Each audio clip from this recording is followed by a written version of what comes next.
What it do?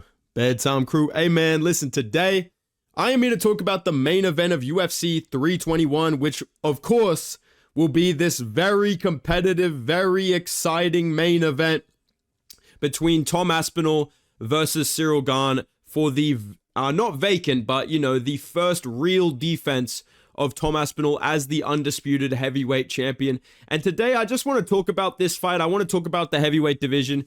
And I just have to be honest, I'm not going to drag this out to make this a fucking, hype throughout the week. Oh, who's bedtime picking? I'm not fence sitting this one. I give up. I can't fence sit this. You guys know me. You know I love to do it. You know I'm the king of it. But a man has his limits. I can't pretend this is a competitive fucking matchup. This is a hydrogen bomb versus coughing baby matchup.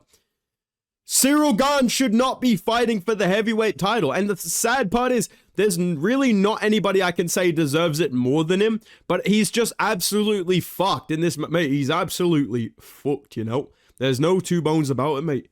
I'm gonna fucking take him down and fucking submit him straight away, mate. That's all there is. What am I supposed to think when I look at this matchup? Who am I gonna pick? The fucking phenom heavyweight that's destroyed everyone in 5 seconds flat, basically. Or the, jobber fucking Paw Patrol Netflix actor. Bro's trying to get a role in Wednesday as a fucking tree or something in the background. Fights once a year, has no takedown defense. Chokes in every big fight. And his best win in the past 2 years is fucking Sergey Spivak. And he robbed Alexander Volkov. He couldn't even beat Volkov, basically. Tom Aspinall is going to win this fight. I think he's going to win by round 1 submission. And the thing is, too, I have looked into this fight. I have looked into this like I'm Eddie Bravo. And I've thought long and hard, like, man, does Ciryl Gane have any fucking chance to win this fight? Like, is there anything that I can point out and be like, I don't know, man. I don't know. Because I know that there's going to be at least one fake hardcore, like, dude, I don't know, man. We know a little bit more about Ciryl Gane, bro. I got to pick Ciryl Gane, man. Dude, Tom Aspinall, he might be chinny, bro. We don't know, man. Like, I feel like that path is not even here. Like, there is literally nothing you can look at and say, Ciryl Gane wins this fight because of this. I don't think he can out-grapple Tom Aspinall. I don't think he can defend the takedowns. I don't even think he can chin Tom Aspinall. He's not really this knockout artist. And the one thing that was making me laugh when I was looking through the stats, I was like, okay, maybe Ciryl Gane's defense. No, his defense is worse than Aspinall. Okay, maybe he lands a little. Okay, he doesn't land more. All right, what about the grappling? All right, yeah, 43% takedown defense. Yeah, you're cooked, bro. You're fucking cooked. You don't even put up more submissions, and that's all you do when you get taken down is throw up submissions. And you don't even have that more than Tom Aspinall. What the fuck? I ask you again. I come to you humbly as the MMA YouTube, the guy that's supposed to give you the answers. I come to you today for the answers. What the fuck am I supposed to say Ciryl Gane will do well in this matchup? I've written down a breakdown of this fight and what I think he needs to do or what I think could be interesting, but I just do not see a single path to victory for him unless he straight up flukes a knockout. Like, I know that I say that as a joke. It is very funny to me to just call any knockout a fluke. It is very entertaining, but I'm being serious. Like, Ciryl Gane, I don't see any fucking way that he wins this fight. I think Tom Aspinall is going to take this fucking guy down inside of a round and submit him. I think it's going to be a head and arm choke. I think I can just see him putting Ciryl Gane up against the fence, like being in top half guard and then getting the head and arm choke and just passing the guard and getting the tap straight away. The thing that annoys me about this fight, like I said, not only is this emblematic of just Ciryl Gane's a fucking, just a disappointment to the entire fucking French people, just a disappointment to anyone that used to be a fan to him, honestly. Like, you can't even get hyped for this and be like, yeah, dude, we are fighting for the belt. Like, you can't even do that. I feel like if you're a Gane fan, you just going into fight week like, yeah, bro, we're getting cooked this week. We are getting fucked this week. We are getting destroyed this week. That's basically all you have in mind. It's like a Charles fan going into the Ilya fight. I feel like you know exactly what's coming. You know your time is here. There's no way out. You just accept it, brother. Just accept it, brother. Like Ric Flair versus Shawn Michaels type shit. Just accept it, brother. You had a good run while it lasted. You had that Derek Lewis fight, brother. But it's over.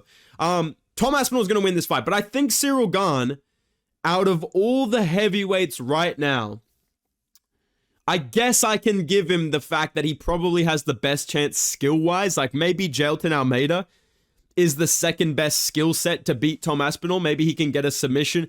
Maybe Sergey Pavlovich can nuke a right hand and just fluke him out cold. Curtis Blades, I've always thought is going to be an interesting challenge, but he just got finished in like a minute by Aspinall, so I don't think we'll ever get to see my boy Blades win the trilogy. So I'm looking at the rest of the division. I think Ciryl Gane, I guess he has the best chance of keeping up with Tom Aspinall in terms of the speed on the feet. I think that's one thing that Aspinall has really dangerous, is the speed that he's able to strike with. I think Ciryl Gane's a super sophisticated striker. He has good leg kicks, good jabs, and his jiu-jitsu is good, but his wrestling is fucking trash. Like he's good, but he's not good at the same time. Like, people say he's a dog shit grappler. I don't agree with that narrative, but at the same time, I could never confidently say Ciryl Gane is a good grappler, because he is the type of guy to put himself on bottom and get fucking finished. And I think that's going to happen in this fight. I don't even necessarily think it's his fault. But I think he will get submitted in this fight. And once again, people will be able to say this guy has no fucking ground game. Because it's such a fucking paradox. Like, this guy's grappling is like an Oppenheimer type like it's not good, but it is. Like, he's super dangerous. He has jiu-jitsu. He actually has a leg lock game. He actually has a Kimura game. He actually knows what he's doing in terms of being a heavyweight when it comes to jiu-jitsu. I think he would tap out basically everyone else out in the UFC heavyweight division in straight jiu-jitsu, based on what I've seen. But at the same time, in MMA, he just does so much dumb shit. Like, he just puts himself on the bottom. And against Aspinall, if you end up on your back, which he will at some point, you will get submitted. Name a single person that got put on their back by Tom Aspinall that didn't get submitted. They do not exist on this planet. If Tom Aspinall puts you on your back, or if you put yourself on your back against Tom Aspinall, unless you're that dude that rolled up a fucking heel hook, and I don't think that's going to happen. I mean, that is really Gane's only part of it. Am I crazy that that's the only thing Gane can do? Like, that's what this matchup has me think. I'm like, man, maybe Gane flukes a leg lock. But even then, I don't think Aspinall's going to let that happen. I think Aspinall's probably worked on that based on the fact that that's his only real loss, the only real weakness we've seen. And I don't think Ciryl Gane is this wizard. Like, he's good, but he's at the same time, he does shit so slow, and he concedes bottom position going for these leg locks. We've seen him get exposed for that against Francis Ngannou, even against Volkov. He ended up on the bottom like that. So I feel like the likelihood of Ciryl Gane being flat on his back with Tom Aspinall on top of him in a position where he can land punches and then lock up a submission is pretty fucking high. And I think that Tom Aspinall is going to submit him in the first round. I think this fight will be similar to the Volkov fight for Aspinall, where there may be a small crowd of fake hardcores, but dude, I don't know, man. Ciryl Gane, bro. Dude, he's got a freaking leg lock game. Like, you know, they may be saying, listen, we don't know that much about Aspinall. Maybe Gane could beat him. But I think most rational people, I would say 90% of people, are picking Tom Aspinall to win this fight. And the difference is really in the wrestling. Gane has good footwork. He has good striking. He's quick on the feet. Like I said, he can keep up with the athleticism of Tom Aspinall better than most people in this division. But, and honestly, I think that the striking of Aspinall is very overrated. I think that's one aspect of his game that I would like to see tested by somebody that can defend a fucking takedown, right? Because all Aspinall does is just throw 1-2s and pull his head back. Again, and that's literally all this fucking guy does. It's just 1-2 down the middle, 1-2 down the middle, 1-2 down the middle. Like, that's literally all this fucking guy does, and then pull back with his chin up, right? I think Ciryl Gane he doesn't even have the knockout power to kind of capitalize on that, but I do think he'll land like good leg kicks when Aspinall's kind of pulling back, and maybe, hit him with a good leg kick that kind of wobbles him for a second, or look for a knee to the stomach as he's coming in. But I don't think he has the power or the striking necessarily snap, especially early on, which is when Aspinall's the most dangerous, the most quick, when I feel like you have to get respect immediately. I don't think Gane is that type of fight. I think Gane is a lot more like, I'll touch the body, I'll touch the legs, and I'll build into this fight for a round 2 or 3 or 4 TKO.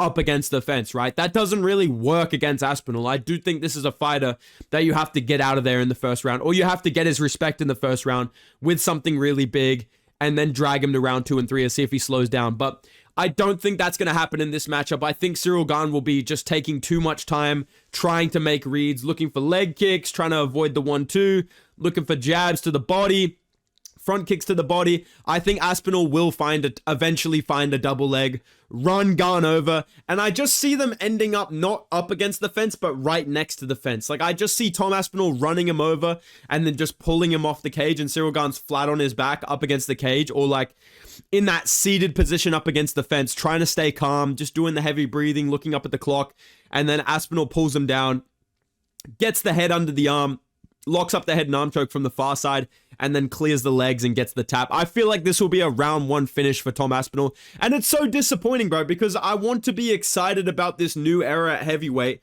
where Tom Aspinall's the champion. He's getting, you know, mate, the thing is, mate, bloody Ciryl Gane, mate, if there's anybody that I've fought before that excites me, mate, it's this fucking guy, you know? He's fucking dangerous. He really is, mate. He reminds me of Marcin Tybura when I fought him, mate. He was fucking dangerous. He was on the top of his game, mate.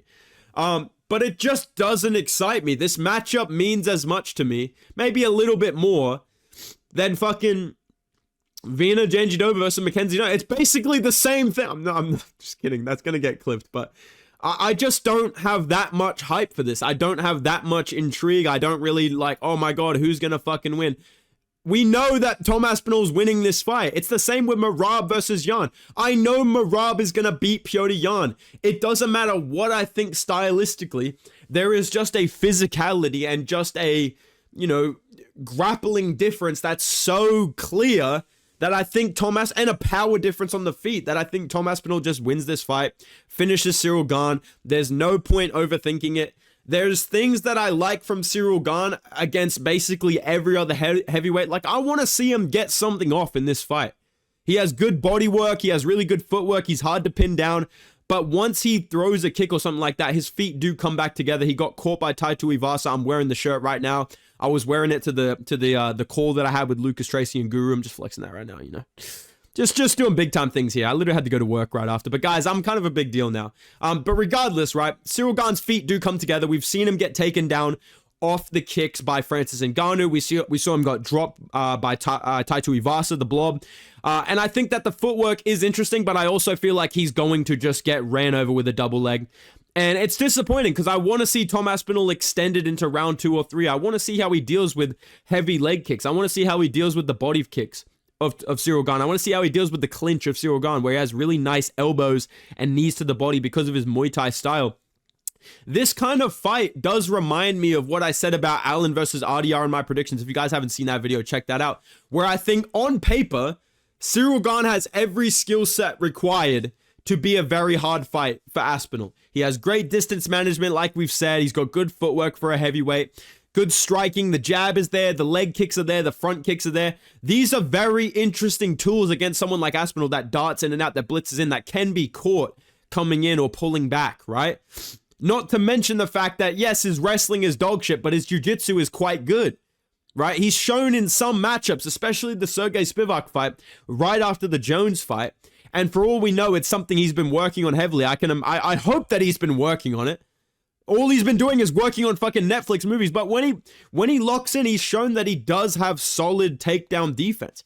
He does have very solid abilities to get back up to his feet. But his fight IQ, his decision-making in the cage, his commitment to the fucking sport, the fact that he was ducking Aspinall for so long, the fact that he's turned down so many fights, he just wants to see if he can fluke a title shot and win the belt with not really having earned it, coming off a pretty shitty performance. I know he was injured, so I'll give him a little bit of credit, but even that doesn't work in his favor.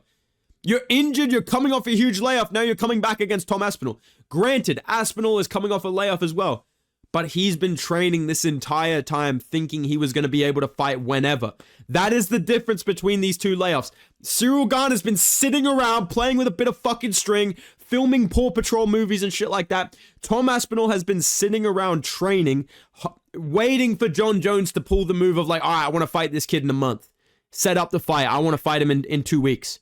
You know what I mean? Waiting for that type of call, ready to go, right? So to me, I think in every level of the game, the physicality, the preparation, the commitment, Tom Aspinall beats this guy. The fight IQ, the decision-making in the cage, Tom Aspinall beats this guy. The wrestling, Tom Aspinall ragdolls this guy. The power in the hands, Tom Aspinall hurts this guy, gets his respect, takes him down. And the thing that annoys me as well is like, I think that, like I said, Ciryl Gane has an interesting skill set to do something here against Tom Aspinall, but I don't think he will. I can see Aspinall even outlanding him on the feet, landing a big shot that hurts Gane and then leads to a takedown, or, you know, makes Gane go for something crazy, boom, ends up on bottom. And I feel like a lot of his defensive movements in the grappling are mainly submission based. He rolls for Kimuras, he rolls for leg locks, he locks up guillotines that aren't there. I think all of these things point to, like I said, round one, Ciryl Gane's flicking little leg kicks, not really doing anything. Tom Aspinall runs him over with a double leg, puts him up against the cage, drags him down, locks up a head and arm choke, gets the finish in round one via head and arm choke. And that'll be that. And the thing that it just, like, that is not exciting to me.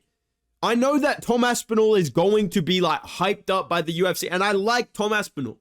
I'm not saying anything negative about Tom Aspinall, but what I'm saying is I would like there to be actual competitive matchups in this division. I don't see any.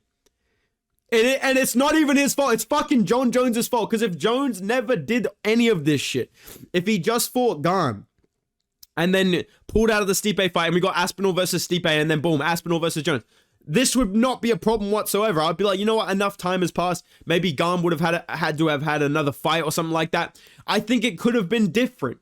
But because of the whole Jones debacle, this could have been an interesting fight to talk about. This could have been like, oh my God, these are the two best heavyweights in the world. These guys are the two next futures of the division. You know what I mean? It feels like we already know what's going to happen. We've already crossed off a defense for Tom Aspinall, basically. And it should be Aspinall versus Pereira or Aspinall versus Jones next. That should be the intriguing fight. But I don't think we get that. I think they're trying to fight each other, which is fucking gay and just bullshit in my opinion. I don't think the UFC should promote Jones blatantly ducking Tom Aspinall, just retiring and hoping that he loses so he can come back, which he already did against Blades. He just sat around waiting for him to fight him. And then when he won, he was like, okay, now I'll fight Stipe instead. Because I have a feeling he would have said, no, dude, I'll honor the interim and I'll fight Curtis Blades if he had beat Aspinall. But Jones has fucked this whole thing, where it just feels like it's a foregone conclusion. Aspinall wins. We've either seen him fight all these guys, or we've seen him fight fucking Volkov, who beat Ciryl Gane in his last fight. Volkov had nothing for him, got finished in a round. He already destroyed Sergey Pavlovich, nuked him in a round, so there goes that fight. There's so many the Blades rematch, that could have been for the fucking undisputed title. That would have been a lot more hype. All of these things are gone now. Right? We've already seen him fight all these guys waiting for Jon Jones, or we've seen these guys fight other people and look bad or lose. And it could have been something that we found out or theorized about going into a title fight. We could have found out that Ciryl Gane has no grappling against Tom Aspinall, and it would have been a hype matchup. We could have found out things about Tom Aspinall if he had gotten to fight Jon Jones or Stipe Miocic. You know what I'm saying? We could have found things out about the fucking sport, but instead it feels like it's just going to be Aspinall versus Jobber until someone flukes a finish or he retires. That's basically it. And honestly, I'm going to finish it with this. This heavyweight fight is literally... Why did Jailton Almeida just... Get this goblin off my fucking screen. Volkov versus Almeida. I'm sorry. This is literally a... Just go down, bro. Literally, Volkov versus Almeida is a better fight. That's a more intriguing matchup to me. I'm more fence-sitting on this fight. I don't know who's going to win this. This is more intriguing to me. And then I remember, oh yeah, the loser's going to get finished by Tom Aspinall in a round. That's the state of this heavyweight division. It's not necessarily the worst, but man, I feel like we just lost so many big fights. We lost Ngannou, we lost Jones, we lost the Stipe comeback intrigue. We lost Aspinall versus some of these OGs or versus some of these other guys for the undisputed real belt when it could have been a way bigger deal. I feel like we've just missed out on so much potentially big fights at heavyweight that now it doesn't really feel like that big of a deal. Even when there is great fights and there's great matchups and we have a champion that genuinely is able to smoke Ciryl Gane, which Ngannou couldn't do. Jones could do it, but I don't think many other people could. It is interesting, but yeah, these are my thoughts on Ciryl Gane versus Tom Aspinall. I think it's a pretty much foregone conclusion. Like I said, bro, this is like if I was running Bedtime NBA and I had to do a prediction of like the fucking Thunder versus the Kings, bro. Like, who do you fucking think's gonna win that fight, kid? This is like if I had to make a prediction for fucking just some clear, obvious thing, like Again, hydrogen bomb versus coughing baby. That is literally the matchmaking going on in the heavyweight division. Ref, do something. Please fluke a heel hook or something. Let us have a funny moment, but I think that it's going to be a Tom Aspinall destruction via submission. I'm calling a head and arm choke in round 1. Let me know your thoughts on this matchup and on the heavyweight division down below. Who do you think can spice things up at heavyweight? What do you think the division's going to look like in the next couple of years? Let me know in the comments down below. If you guys enjoyed the video, drop a like, subscribe to the channel. Make sure that you are there tomorrow on MMA Guru's channel. Me, Lucas, MMA Guru, we will be there live on stream. I'll be there on Facecam doing a live commentary companion for UFC Vancouver. We are taking over DC, Anik, and Rogan. We are the new big 3 on commentary. Make sure you guys are there. It's going to be a really sick event. I talked to those guys today. We've got pretty good banter between all 3 of us. So I'll be doing that live stream, and I'll also do a video about my experience with the whole thing, because I know a lot of you guys are just seeing glimpses of it. I'm going to be doing a full video about that. So subscribe for that. We're going to be covering a lot of stuff going into UFC 321 as well. So stay tuned for all that stuff. Yeah, appreciate you boys. Drop a like, subscribe, go follow me on Instagram and Twitter at Bedtime MMA. And I will see you guys in the next video, man. Goodbye, mate. Have a good day, mate. Goodbye.